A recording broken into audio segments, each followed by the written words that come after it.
You ever just come across somebody and the energy is just off? Creepy Outdoors is a channel featuring nighttime explorations of remote locations. In October 2022, the uploader filmed a camping trip to an unnamed forest in the middle of nowhere. What he captured that night would make even the bravest explorers think twice about venturing into the woods alone. Dead quiet here as well. No life.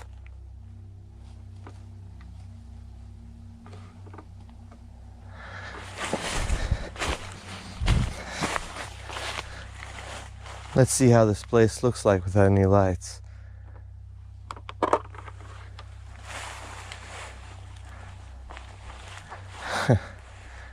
Pitch black. Imagine being out here. Pitch black. For the first few minutes, all you hear is breathing as he ventures through the darkness. You can't help but admire his courage, exploring these woods alone with no idea what might be lurking nearby. Throughout the footage, he makes occasional comments about his surroundings, and there's no sign of anyone else nearby. But around 13 minutes in, something truly disturbing happens.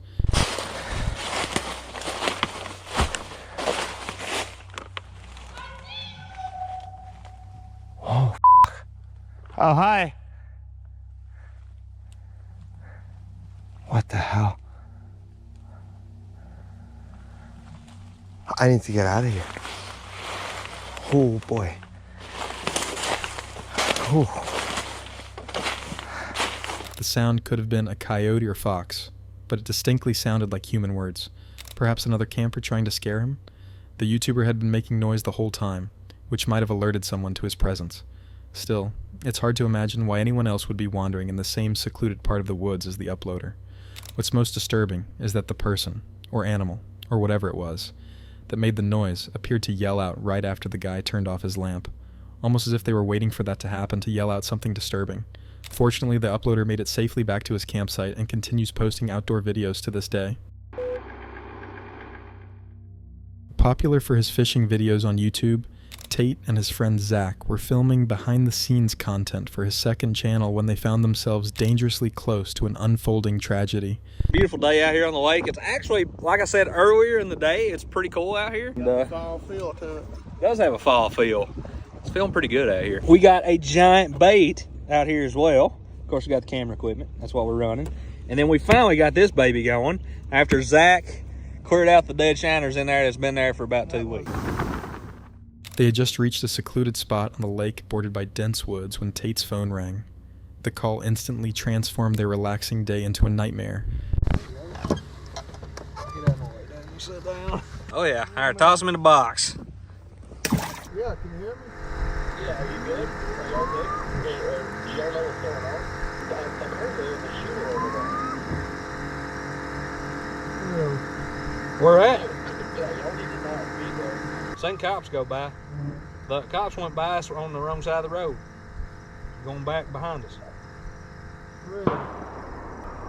I'm shooting hell down. You hear that, James? Gunfire, brother. We actually heard gunshots. Did we not, Zach? The realization hit hard. They were less than a mile from an active shooter situation. Even worse, their boat was headed directly toward the danger zone. We're literally going to be driving right by where the active shooter is. Like, actually. We've heard gunshots, and we're going to just try to be as fast as possible. And I am not even trying to build this up. It's actually true. Just for reference, right here's the map of where we are right now. The gunshots literally could have been from an active shooter. No cap, not even kidding. It's really dangerous that we're even out here right now. So we actually had set out jugs the day prior. And just like every time we go out to the lake, we wait till the end to check our jugs because it gives us the most time to catch a fish. Because we make catfish jugging videos. And literally half of our jugs were less than a mile from where this occurrence happened. We knew it probably wasn't the safest thing to do, but we wanted to get any catches we could. It's also against the law not to check your jugs within 24 hours. As they approached the danger zone, they would soon realize that whatever catch they might have wasn't worth the risk. Huh? Let's go. You ready to go? Yeah. No, stay for We got to check jugs, and we're getting out of here immediately. Literally right there, I-75. I'm getting out of here. I've never been in this situation before, but by golly, Let's go. there is not a soul up there. You know it? Not a flipping soul, and I don't blame them, Daddy. The guy's supposedly in the woods right now. If you can see, there's woods everywhere. So, I'm not just trying to build this up. It's pretty sketchy. Pretty sketchy. Right there it goes. Hold the wheel, man. You can see right there, guys. This is one of the sketchiest situations I've ever been in on the water. I feel like we're safe right here, right? Now that's 75 right there also. That's 75 right there too, so he could be in those woods as well. We heard gunshots. Hopefully I got that on GoPro. It's crazy this is happening. My wife just texted me and said I probably should stay on the water, actually. 7 people dead. 9 injured, 7 deceased. 7 dead, 9 injured. That's absolutely insane. The wild thing is you hear about like these shootings far off, right? Like, and that's pretty crazy. And then it literally happens a mile from you, probably within a mile. Literally, we heard the gunshots. Did we not? Yeah. We heard gunshots. You do hear gunshots out here all the time. Exit 41, that's London. Why? Between 49 and 41 is where he's at. So he's literally coming this way. He's at Wildcat is where he's at. Is he? That's what it says. Brother, that's it. That's it. That's it right there.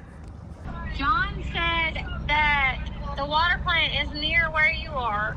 Yeah. And the scanner people said that that's where he is. Yeah, I mean, that's literally where we were at just a minute ago. Well, the police scanner says that that's where he is. All right, well, I'm coming Are home. you sure you should come off the water? No, I'm coming. It's cold out here. With no other boats in sight and completely surrounded by forest, Tate and Zach made the split-second decision to abandon their equipment and flee.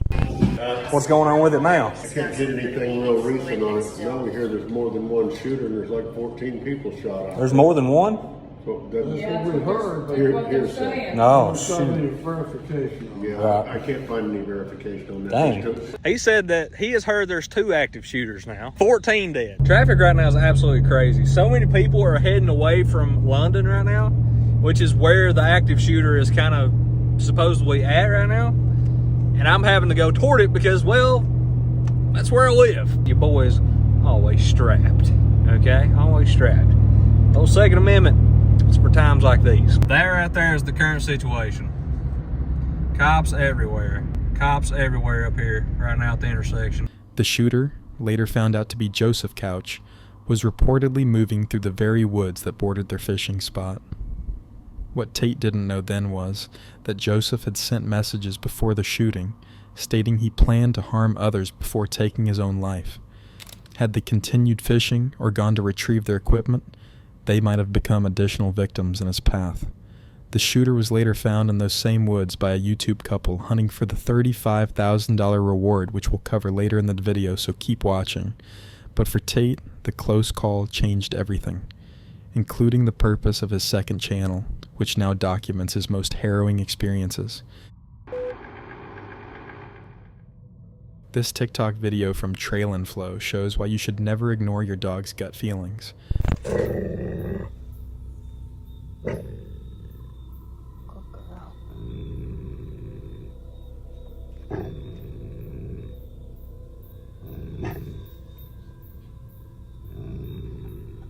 When his pup started acting uneasy about something lurking in the nearby bushes, the owner paid attention. Moose was clearly picking up on something threatening that his human couldn't detect. Without a doubt, the creepiest campsite we've been to. After arriving late to the campsite, there was nobody else there. It was very quiet, but for some reason, I just had the hairs standing up on the back of my neck, and the dog was constantly growling at different things, and heaps of animals in the surrounding nature. Not usually a scary thing, but just for some reason, this particular camp spot at this time of night just really put the wind up me.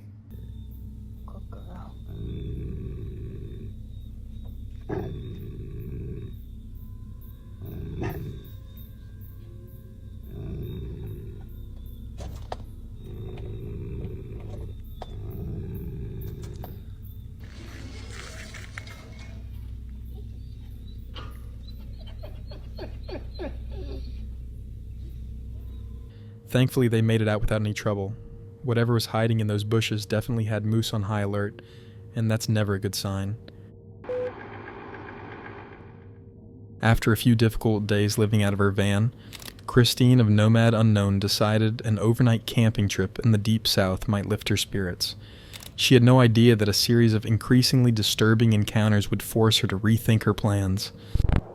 So I'm sitting outside my car, outside my home, at a trailhead, and I'm trying to decide whether or not I have it in me to go on a backpacking trip. I planned to do this backpacking trip and I wanted to do a ton of miles and really push myself, but I think I am gonna go because it feels really nice to be outside, but I think I'm just gonna do a handful of miles or something, set up my tent someplace, and just kind of take it easy on myself, because sometimes just doing a little bit is all you can ask of yourself. The sun was already past its peak when Christine started her hike on the Wild Azalea Trail. With several miles ahead of her and daylight slowly fading, she pushed forward into the increasingly dense forest alone. About a mile into her journey, Christine encountered 3 young men on the trail. But the men I ran into earlier, I was picking their brains about camp spots because I have this trail downloaded on All Trails, but I haven't seen much information or indication of camps. Obviously it's backpacking trail, so they're going to be out here, but they indicated that there's probably going to be some near the water crossings.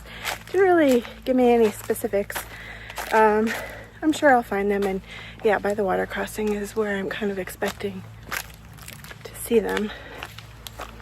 The interaction seemed friendly enough. They even pointed her toward a good camping spot. But as they walked away, Christine was now truly isolated, with no one around for miles.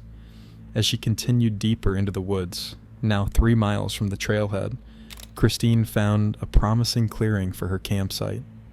However, a strange encounter forces her further up the trail.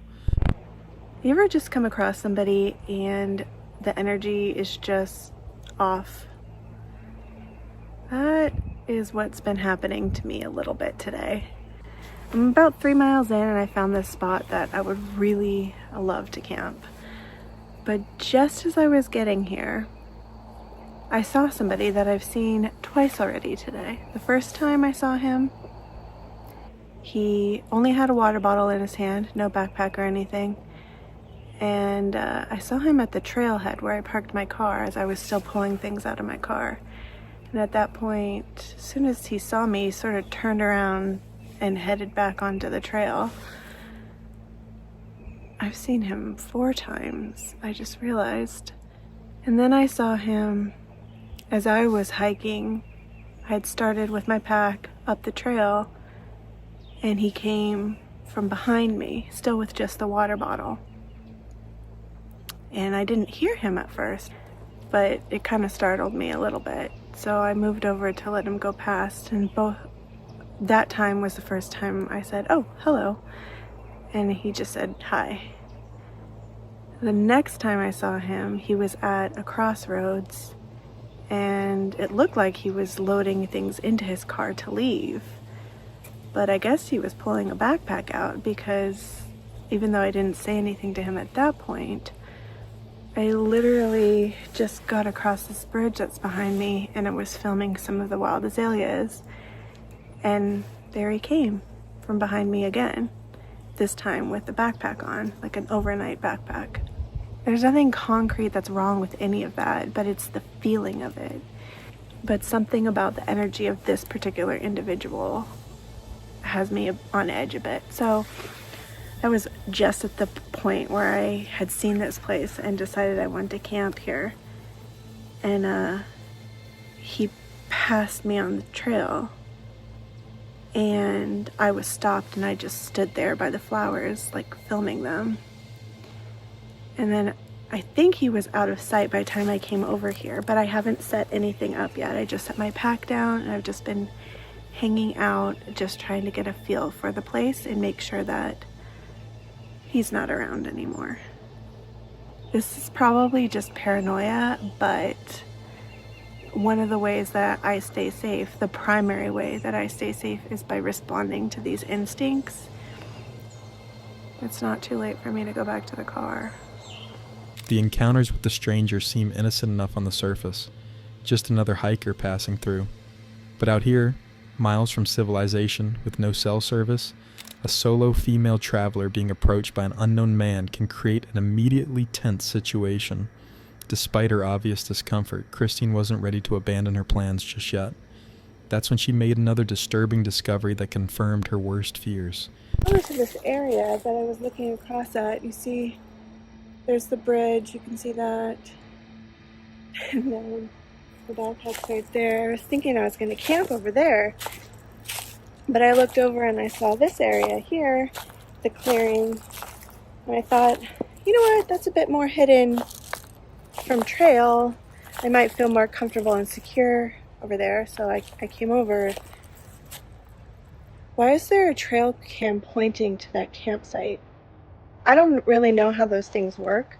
Maybe it's not visible on the camera, but like, what else is it pointing at? Okay. What the heck?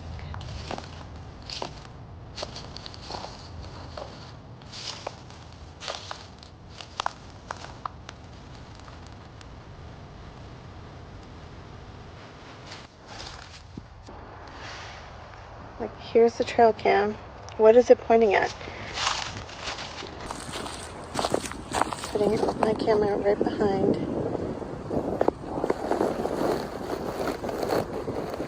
My backpack is right there.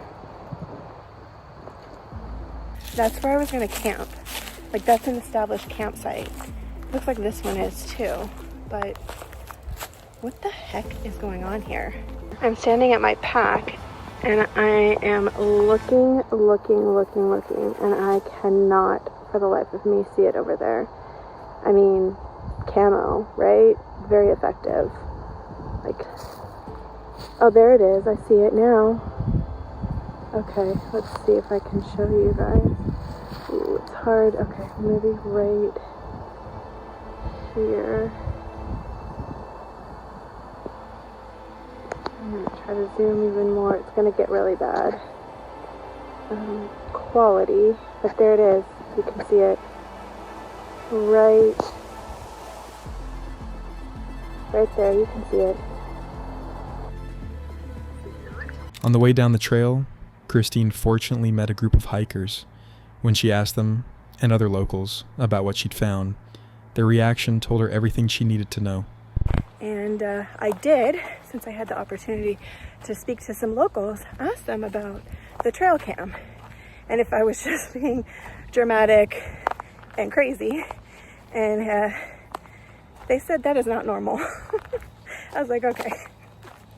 I didn't think so. I'm not from around here. They said I should report it to the Forest Service. So that thought had already occurred to me, but I think I will indeed do that. Her suspicions had been correct. This wasn't just paranoia. By the time darkness started to fall, Christine made the life-saving decision to abandon her solo camping plans entirely, instead joining another van-dwelling friend for the night.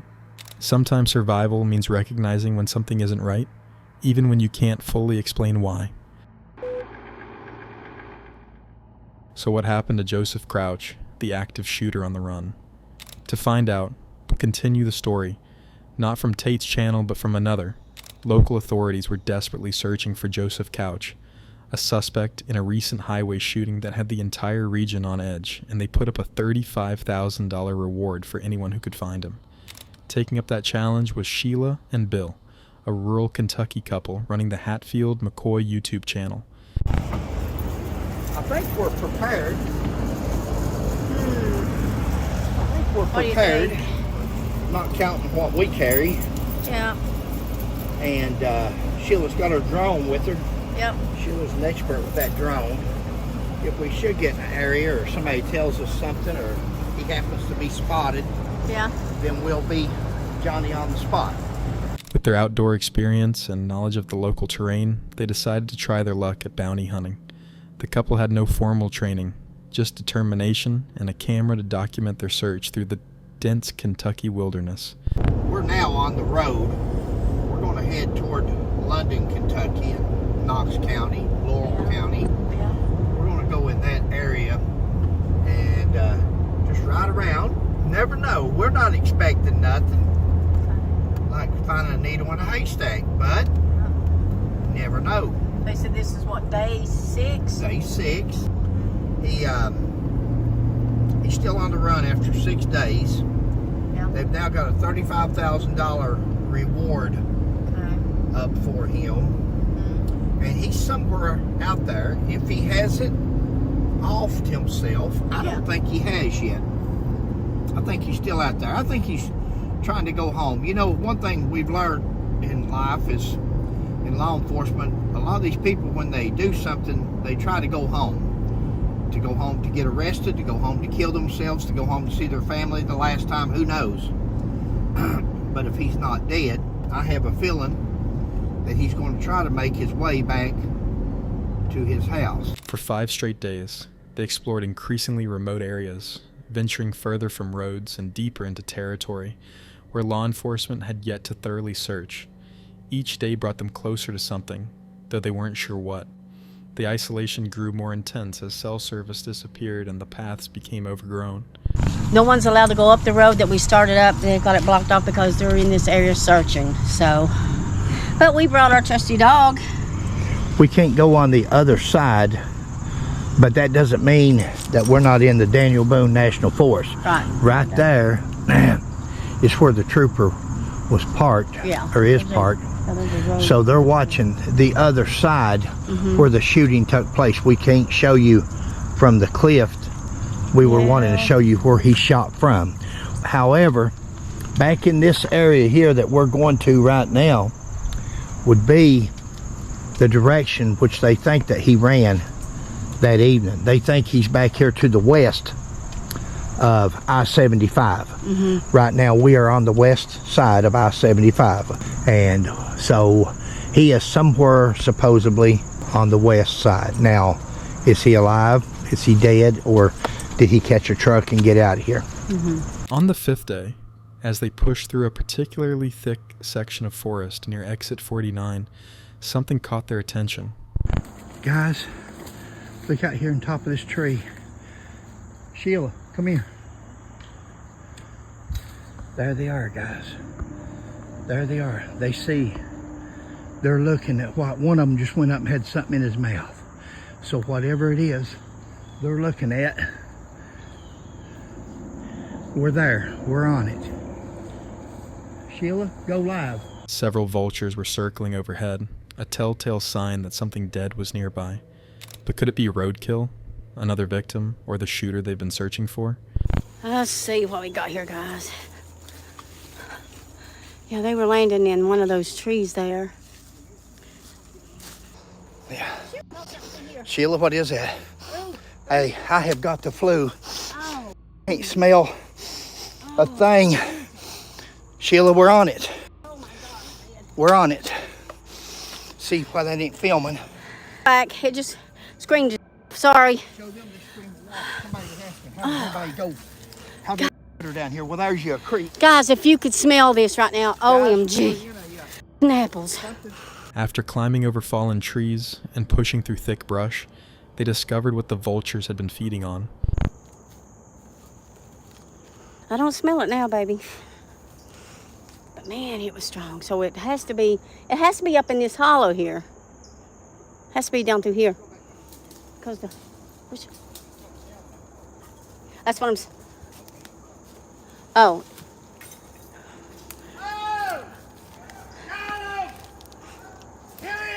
You found him? Oh, my Lanta. I'm coming. Oh, my Lanta, you found him? Oh, my Lanta. Oh, my Lanta. Ow, sticker bars. Oh, gosh, look. Oh, gross. There, partially hidden in the hollow, was what remained of Joseph Couch. The manhunt that had consumed local authorities for 11 days ended with this YouTube couple's grim discovery. Investigation later revealed that Couch had taken his own life in this remote spot days earlier, after sending a final text message indicating his intentions to harm others and then himself. While the couple never received the living suspect they had hoped to find for the reward money, their decision to follow the vultures had brought closure to a community that had been living in fear. Sometimes, nature itself provides the most reliable clues to where dangerous secrets lie hidden. Since 2017, a YouTuber named Phil has been uploading videos of his hiking trips to his channel, Hike Slam.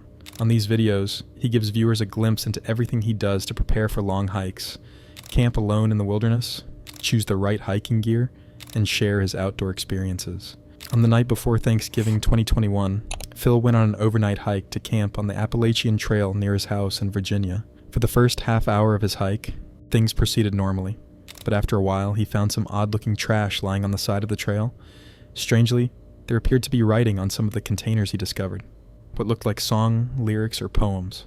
It was hard to imagine why anyone would go through the trouble of writing out entire songs on plastic containers only to discard them on the trail. As Phil crossed the boundary into the wilderness area, things continued to get stranger.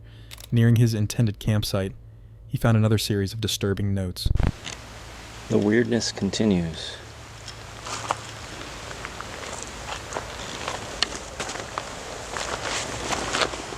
What the hell?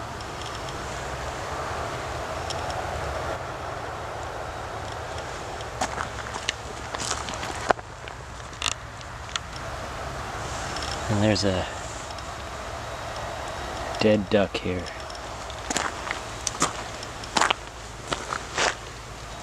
Some contained cryptic poems, others discussed conspiracy theories and federal agents, while the rest seemed biographical, with the writer sharing personal stories.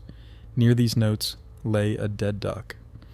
While it was impossible to confirm if the person who wrote the notes was the same person who killed the duck, the coincidence was unsettling, especially since the notes were obviously placed there recently, still in good condition and dry.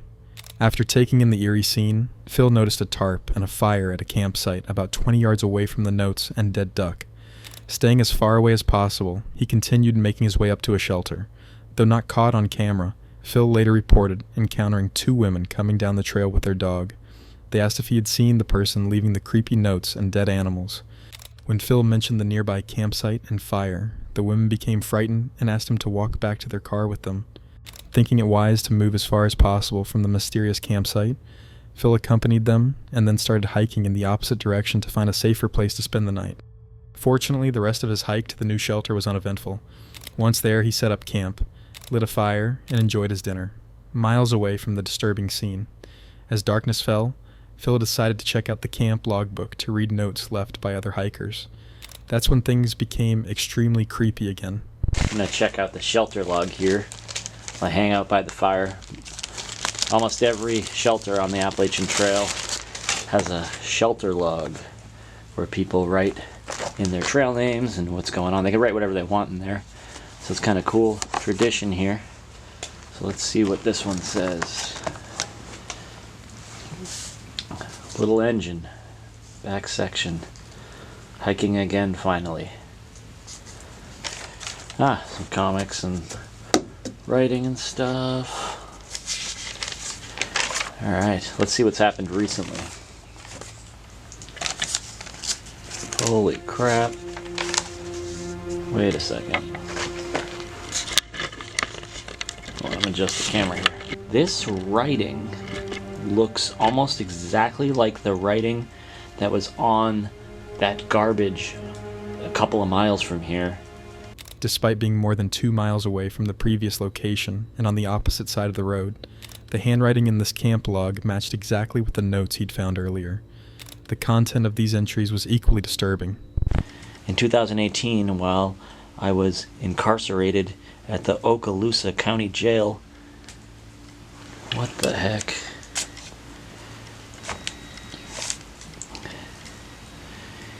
In solitary confinement, I figured the following out. Refer to Isaiah 28:15 through 9. This is the same ramblings from the guy that was on the other side of the river. That's kind of scary. Kind of weird. Those women down there said they were going to call the police on the guy. Wow, this is weird. It's just like it goes in one direction, then immediately goes in a completely different direction. And there's just so much of it. Like this line up here. Think grave robbery in an attempt to obscure the reality of Little Mrs. Wolf. Content. Come up with some more of those wicked schemes, JB and company, so I can show some more of your true character. Phil discovered that the writer appeared to be a convicted felon wandering the woods, leaving dark and unsettling messages everywhere. Based on the writings, the individual was likely not in a sound mental state, a concerning situation for Phil, alone in the dark, with nothing to defend himself. As he prepared for sleep in his tent, Phil returned to the shelter one final time. There he found half a Gatorade bottle hanging from a string on the ceiling with a note in the same handwriting that read, "Watch out for Yeet Mouse. The dead do walk and talk." Not wanting to bump into the person leaving the notes, Phil quietly made his way back to his truck in the darkness, constantly checking over his shoulder to ensure he wasn't being followed. Fortunately, he made it home safely. What makes the story even more chilling is that months after uploading the video, viewers pointed out something Phil had completely missed. In the comments section, they noted a figure dressed in red, lurking among the trees in the background during the early part of Phil's hike, long before he discovered any notes. Upon reviewing the footage, the shadowy figure is indeed visible, silently watching Phil from a distance, suggesting he may have been stalked from the very beginning of his journey. As of 2024, Phil hasn't uploaded another video about the strange notes he found on the Appalachian Trail.